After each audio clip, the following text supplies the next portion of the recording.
Chapter 12 Mahira went to boys hostel. दूसरी सुबह ओजस्वी, माहिरा और श्रेया तीनों साथ में कॉलेज जाने के लिए तैयार हो रही होती है। माहिरा रोज की तरह सबसे पहले नहाकर आईने के सामने बैठकर खूब अच्छे से मेकअप कर रही होती है। ओजस्वी अपनी सारी ड्रेसेस बेड पर चारों तरफ बिखेर कर अपनी कमर पर हाथ रखकर खड़ी होती है और माहिरा की तरफ देखकर बोलती है, यार ये कितनी अजीब अजीब ड्रेसेस हैं, मैं ऐसी ड्रेस नहीं पहनती हूँ, तुम लोगों ने जबरदस्ती मुझे खरीदवा दिया है, अब मेरे समझ में नहीं आ रहा है कि मैं इनका क्या करूँ। इतने महंगे हैं कि फेंकने का मन भी नहीं कर रहा है और मेरे पास पहनने के लिए कपड़े भी नहीं है कि कुछ और ही निकाल कर पहन लूं। माहिरा ओजस्वी की इस बात पर पीछे पलटकर उसकी तरफ देखती है और थोड़ा सा गुस्से में बोलती है, मेरा दिमाग मत खराब करो, इतनी अच्छी ड्रेसेस है और तुम हो कि तुम्हारा नाटक ही खत्म होने का नाम नहीं लेता। कुछ भी करो लेकिन पहनना तुम्हें यही है, मेरी एक बात कान खोलकर सुन लो, समझी? फटाफट तैयार हो जाओ, नाटक करना बंद कर दो। माहिरा की इस बात पर ओजस्वी गुस्से से उसकी तरफ देखती है और फिर बेड से एक ड्रेस उठाकर बाथरूम की तरफ चली जाती है। बाथरूम की तरफ जाते हुए बाथरूम से निकल रही श्रेया से ओजस्वी टकराती है और फिर ओजस्वी उसे घूर कर देखती है और अंदर चली जाती है। श्रेया उसे इस तरह गुस्से में देखकर माहिरा से पूछती है, इसे क्या हो गया जाना, किस तरह आग बबूला क्यों हुई है, कि तुम दोनों का झगड़ा तो नहीं हो गया? माहिरा इस बात पर अपनी आंखों का काजल ठीक करते हुए बोलती है, बिल्कुल नहीं, शायद तुम्हें पता नहीं है, हमारा कभी झगड़ा नहीं होता और शायद होगा भी नहीं। हम एक दूसरे से नाराजगी जताते हैं लेकिन कभी झगड़ा नहीं करते हैं, क्योंकि अगर मैं गुस्से में होती हूं तो वह चुप हो जाती है और अगर वह गुस्से में होती है तो मैं चुप हो जाती हूं।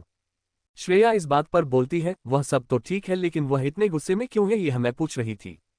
माहिरा इस बात पर श्रेया की तरफ पलट कर देती है और एक गहरी सी सांस छोड़ते हुए बोलती है, एक नंबर की बेवकूफ लड़की है, बोल रही है उसे ड्रेसेस अच्छी नहीं लग रही है, कोई इस तरह के कपड़े नहीं पहनती है, इसीलिए मैंने उसे कहा कि ड्रामा ना करे और चुपचाप जाकर नहा ले। माहिरा की यह बात सुनकर से बेड पर फैले हुए ओजस्वी के कपड़ों की तरफ देखकर बोलती है, अच्छा अगर ऐसी बात है तो तुमने बिल्कुल सही किया, जिसको इतने अच्छे कपड़े पसंद आए वह तो नाटक ही कर रहा होगा ना। इतना बोलने के बाद से अपने बालों को सुखाने लगती है। थोड़ी ही देर बाद हो ओजस्वी नहाकर बाथरूम से बाहर आती है। वो अपने कपड़ों के साथ थोड़ा सा अनकंफर्टेबल होते हुए माहिरा और श्रेया की तरफ देखती है। माहिरा और श्रेया पीछे पलटकर एक बार ओजस्वी को देखते हैं और दोनों से देखते ही रह जाते हैं। ओजस्वी उन कपड़ों में बहुत ही ज्यादा खूबसूरत लग रही होती है, वो थोड़ा सा अनकंफर्टेबल जरूर होती है लेकिन वो कपड़े उसके ऊपर बहुत ही ज्यादा सूटेबल लग रहे होते हैं और वो बहुत ही खूबसूरत दिख रही होती है। माहिरा ओजस्वी को देखकर अपनी चेयर जोड़कर खड़ी होती है और उसके चारों तरफ घूम घूम कर से दिखने लगती है और बोलती है, तुम तो कहर ढा रही हो सच में, अगर ऐसी कॉलेज चलोगी तो सच में कितने लड़के तो बेहोश हो जाएंगे तुम्हें देखकर। ये सुनकर ओजस्वी बगल बेड पर बैठते हुए बोलती है, बकवास बंद करो, मैं इन कपड़ों के साथ बिल्कुल भी कंफर्टेबल नहीं हूं, तुम लोगों ने जबरदस्ती है खरीद लाया है और मुझे ये पहनना पड़ा है, मेरे समझ में नहीं आ रहा है कि मैं पहनूं क्या, ये पहनकर तो मैं कतई नहीं जाने वाली हूं कॉलेज। श्रेया इस बात पर बोलती है, जो पहना है चुपचाप पहनी रहो, मुझे पता है कि तुम चाहती हो कि हम दोनों तुम्हारी बार बार तारीफ करें कि तुम इस कपड़ों बहुत ही ज्यादा खूबसूरत लग रही हो, पर ऐसा बार बार नहीं होगा। ये बात सुनकर ओजस्वी हैरान होकर श्रेया की तरफ देखती है और बोलती है, मैंने ऐसा कब कहा? उसकी यह बात सुनकर श्रेया और माहिरा दोनों हंसने लगते हैं। तीनों एक साथ कॉलेज के लिए निकलने ही वाली होती है कि माहिरा पीछे से आवाज लगाते हुए बोलती है, अच्छा सुनो तुम लोग, मुझे एक बार ये तो बता दो कि मैं कैसी लग रही हूँ, एक्चुअली आज मैं किसी से मिलने जा रही हूँ। ये बात सुनकर ओजस्वी अपनी आंखें थोड़ा सा छोटी करते हुए बोलती है, तुम किसकी बात कर रही हो, कहीं तुम बहू उस बदतमीज के पास उससे मिलने उसके हॉस्टल में तो नहीं जा रही हो ना? ओजस्वी को इतना नाराज देखकर माहिरा उसकी नाराजगी को इग्नोर करते हुए बोलती है, हो सकता है कि तुम जो सोच रही हो वही सही हो, अब ये तो जरूरी नहीं किसी से तुम नापसंद करो से हम भी नापसंद करें, और तुम अच्छी तरीके से जानती हो कि मैं उसे कितना पसंद करती हूँ। माना कि मैं उसे अपना बॉयफ्रेंड कभी नहीं बना सकती हूँ, कम से कम एक बार जाकर सामने से उससे मिल तो सकती हूँ, हो सकता है कि हम अच्छे दोस्त बन जाए। माहिरा की इस बात पर ओजस्वी थोड़ा सा चिल्लाती हुई बोलती है, अपनी बकवास बंद करो और चलो यहाँ से बेवकूफ लड़की। इतना बोलने के बाद ओजस्वी आगे आगे निकल पड़ती है और श्रेया माहिरा भी उसके पीछे निकल पड़ते हैं। इधर लगी अपने दोस्त साहिल और वीर को बताता है कि यार तुम लोगों को पता है कल मैंने उस लड़की को देखा और उसके दोस्त हुई थी उनके साथ। साहिल इस बात पर अपनी फोन से नजर हटाते हुए लकी की तरफ देखकर बोलता है, कौन सी लड़की, किसकी बात कर रहे हो तुम? लकी इस बात पर बोलता है, अरे वही जिसका पैसा लौटाना है, जिसने उस दिन कॉलेज में हमारी इतनी बेइज्जती की थी, मेरे समझ में नहीं आता क्या जरूरत है उसकी पैसे लौटाने के, चलकर उसे डरा धमका कर और पैसे निकल आते हैं उससे। ओमकार अपने बेड पर लेटा मोबाइल चला रहा होता है लकी की यह बात सुनकर और करता है, बकवास बंद करो, तुम्हें शर्म आनी चाहिए, एक लड़की का पैसा इतने दिन से लेकर घूम रहे हो और तुम उसे लौटा नहीं सकते हो, अगर तुमसे नहीं हो रहा है तो मुझे दे दो ना, मैं लौटा दूंगा उसे। ये बात सुनकर तो लकी जैसे बहुत ही ज्यादा खुश हो जाता है और अपने जेब से तुरंत पैसे निकालते हुए ओमकार की तरह बढ़ाता है और बोलता है, मेरे प्यारे भाई तुमसे अच्छा कौन है, मैं सच में उसे पैसे लौटाने की हिम्मत नहीं जुटा पा रहा हूँ। मैंने कल भी तुमसे झूठ बोला कि वह चली गई जबकि वो वही खड़ी थी। लेकिन इसके साथ साथ मैं तुम्हें बता देना चाहता हूँ कि जरा विनम्रता से पेश आना उसके सामने, नहीं तो वह तुम्हारा भी वही हाल करेगी जो हमारा हुआ था। ओमकार पैसे लेते हुए थोड़ा सा मुस्कुराता है और फिर बोलता है, तुम लोग सच में बेवकूफ हो, एक लड़की से इतना डरते हो। सच कहूं तो तुम लोग जिस तरह की बातें करने लगे हो ना, अब मेरा जी चाहता है कि एक बार मैं उसे देखूं। खैर अब ये पैसे तुम्हें नहीं, मैं खुद अपने हाथों से उसे लौटाऊंगा। ओमकार की इस बात पर साहिल बोलता है, ये हुई ना मर्दों वाली बात, मुझे पता है तुम ये जरूर कर लोगे। ओमकार अपने फोन में दोबारा देखते हुए होता है, जाहिर सी बात है क्यों नहीं कर लूंगा, आखिर इस रूम में एक लौता मर्द हूं मैं। ओमकार की यह बात सुनकर तीनों अपनी अपनी स्माइल एकदम से अपने चेहरे से गायब कर लेते हैं और ओमकार को घूरते हुए दोबारा अपना काम करने लगते हैं। ओमकार भी उन्हें एकदम से इग्नोर करके स्माइल करने लगता है। इधर ओजस्वी तैयार होकर बाहर आती है तो सामने दुकान में लगी एक बड़ी सी घड़ी नजर आती है जिसमें अभी 8 बजे ही बज रहे होते हैं। ये देखकर ओजस्वी हैरान होते हुए बोलती है, अरे यार अभी तो 8 बजे बज रहा है, हम इतनी जल्दी कॉलेज के लिए क्यों निकल रहा है, हमारी क्लासेस तो 10 बजे से होती है ना। मेरा ध्यान कैसे नहीं गया इस बात पर, और आज सब कुछ जल्दी जल्दी हो रहा था कि मैंने घड़ी तक नहीं देखी। माहिरा इस बात पर गॉगल लगाते हुए बोलती है, परेशान होने की जरूरत नहीं है, तुम लोग कॉलेज जाना, अब बस मुझे बॉयज हॉस्टल तक छोड़ दो। मैं तुम लोगों को कॉलेज में आकर मिलूंगी। और रही बात तुम्हारी टाइम देखने की, तो सच ये है कि मैंने तुम्हें समय देखने का मौका ही नहीं दिया, तो चुपचाप अब स्कूटी चलाओ। चैप्टर 13 माहिरा के साथ बदतमीजी। ओजस्वी श्रेया के साथ माहिरा को बॉयज हॉस्टल के बाहर छोड़ने के बाद उसे दोबारा पलटकर बोलती है, माहिरा एक बार मेरी बात सुनो, मुझे कुछ ठीक नहीं लग रहा है, तुम्हारा इस तरह लड़कों के हॉस्टल में जाना मुझे नहीं लगता कि यह ठीक होगा। माहिरा ओजस्वी की इस बात पर उसे समझाते हुए बोलती है, ओ कम ऑन यार, मैंने सुना है कि यहाँ अक्सर लड़कियां आती रहती हैं, कोई मेरे ओमकार को ढूंढने तो कोई रमन को ढूंढने, and then I am just going to meet him, so you don't have to worry.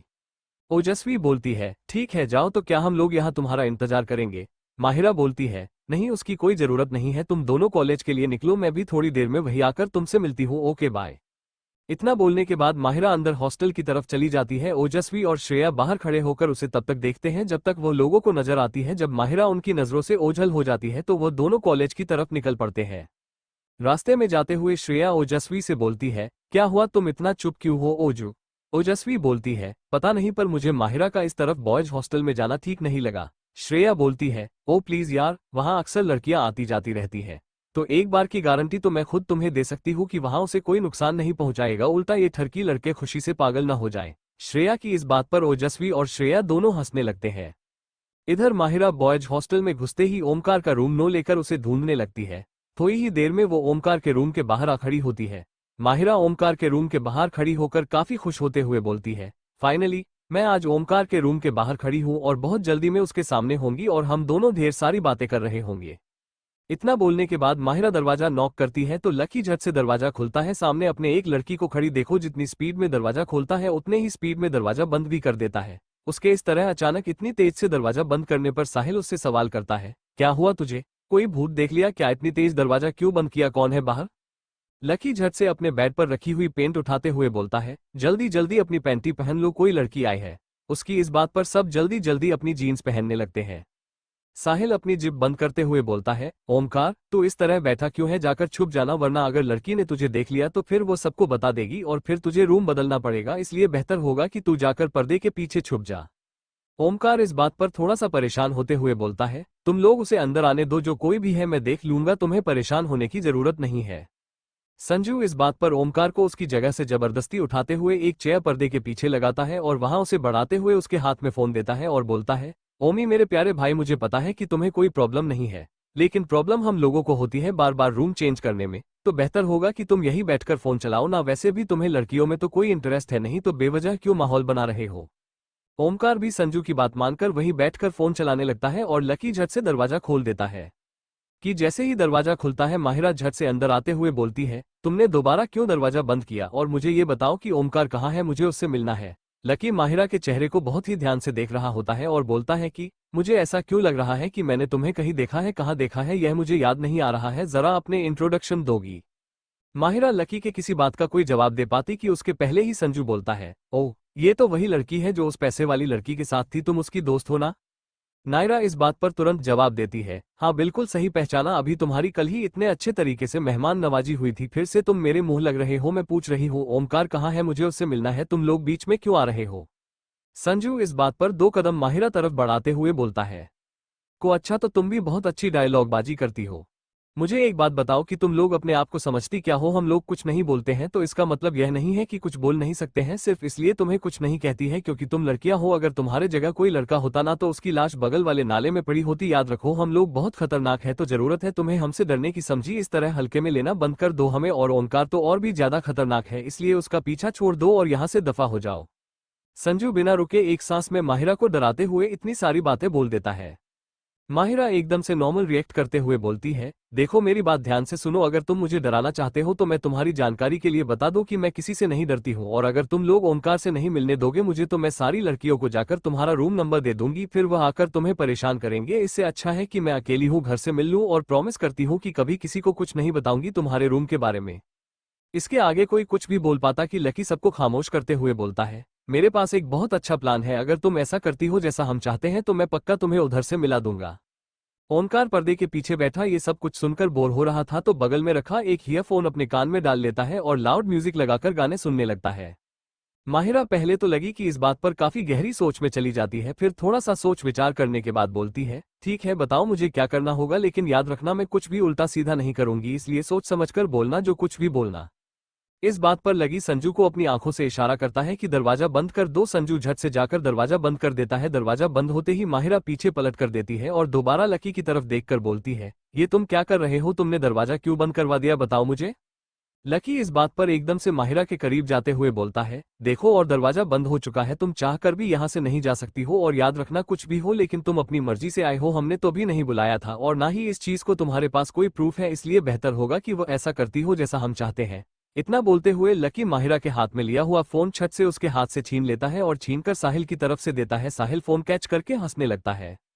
Lucky दोबारा अपनी बात जारी रखते हुए बोलता है, तीनों तुम्हें एक एक टास्क देंगे, तुम्हें वो टास्क कंप्लीट करना होगा, उसके बाद हम तुम्हें सीधे ओमकार के पास ले चलेंगे, सिर्फ बात ही नहीं तुम्हें एक झप्पी भी दिलाएंगे। ये बात सुनकर तो माहिरा एकदम से हैरान हो जाती है और उसके चेहरे की स्माइल एकदम से गायब हो जाती है और वह अपना फोन मांगते हुए बोलती है, देखो मेरा फोन वापस करो, मैं यहाँ से जाना चाहती हूँ, मुझे ओमकार से नहीं मिलना, और तुम लोग जैसा समझ रहे हो वैसा बिल्कुल भी नहीं है, मैं सिर्फ उससे दोस्ती करना चाहती हूँ और कुछ नहीं, छोड़ो तो मेरा फोन वापस दो। इतना बोलते हुए माहिरा संजू की तरफ बढ़ती है तो संजू फोन साहिल की तरफ से देता है। जग्गू साहिल की तरफ पड़ती है तो साहिल फोन लकी की तरफ फेंक देता है। तीनों आपस में एक दूसरे को फोन पास कर रहे होते हैं लेकिन माहिरा तक फोन नहीं आ रहा होता है। वो काफी देर तक परेशान होती है, उसके बाद भी उसे फोन नहीं मिलता। संजू हंसते हुए बोलता है, अब बस करो और चुपचाप हमारी बात ध्यान से सुनो। मैं चाहता हूं कि तुम मेरे लिए एक बहुत अच्छा सा डांस करो, और याद रहे अगर मुझे डांस अच्छा नहीं लगा तो ये शैम्पू की बोतल देख रही हो, ये पूरी की पूरी तुम्हारे ऊपर डाल दी जाएगी। याद रखना मुझे डांस अच्छा लगना चाहिए। इस बात पर माहिरा की आंखों में आंसू आ जाते हैं और वह झट से दरवाजा खोलने के लिए दरवाजे की तरफ तोड़ती है, लेकिन लकी उसके सामने आ जाता है और बोलता है, तुम्हारी दोस्त ने सबके सामने जिस तरह हमारी बेइज्जती की उसकी भरपाई तो तुम्हें करनी ही होगी, तो चलो फटाफट जो कुछ कह रहे हैं वो करो। देखो यहाँ तुम अपनी मर्जी से आए हो, तुम बाहर जाकर चाहे जिससे चाहे जो कुछ भी कहोगी कोई तुम्हारी बात नहीं मानेगा, इसलिए बेहतर होगा कि हमारी बात मानो, हम तुम्हें आसानी से जाने देंगे। माहिरा अब एकदम से घबरा गई थी और उसकी आंखों से आंसू निकलने लगे थे। वो अपने आंसुओं को पूछते हुए बोलती है, देखो ये तुम लोग ठीक नहीं कर रहे हो, मेरा फोन वापस करो और मुझे जाने दो यहाँ से, वरना अच्छा नहीं होगा तुम लोगों के लिए। संजू बोलता है, क्यों क्या हुआ, तुम्हें ओंकार से नहीं मिलना है क्या? वैसे तुम्हें पता नहीं है ओंकार नहीं मुझे कहा था कि उन लड़कियों में से अगर कोई भी मिल जाए तो उसके साथ इसी तरह व्यवहार करना, और हो सके तो इससे भी बुरा करना। अगर वो लड़की मिल जाए, तुम्हारी दोस्त क्या नाम था उसका जो बहुत बोलती है, टर्न आउट। माहिरा संजू की इस बात पर उसे कोई जवाब नहीं देती और फिर थोड़ा सा परेशान होते हुए उन लोगों से सॉरी बोलती है और बोलती है कि प्लीज मुझे जाने दो, लेकिन वो लोग उसकी कोई बात नहीं सुन रहे होते हैं। अब जब महिला को पता चल चुका था कि जब तक वो लोगों की बात नहीं मानेगी तब तक वो उसे जाने नहीं देंगे, तो उसने उनकी बात मान लेने में ही भलाई समझा। Crying crying crying. खैर क्या होने वाला था अगले एपिसोड में जानने के लिए सुनते रहिए first year hostel love life story. दिल तो मिलते हैं दोस्तों कल सुबह 8 बजे।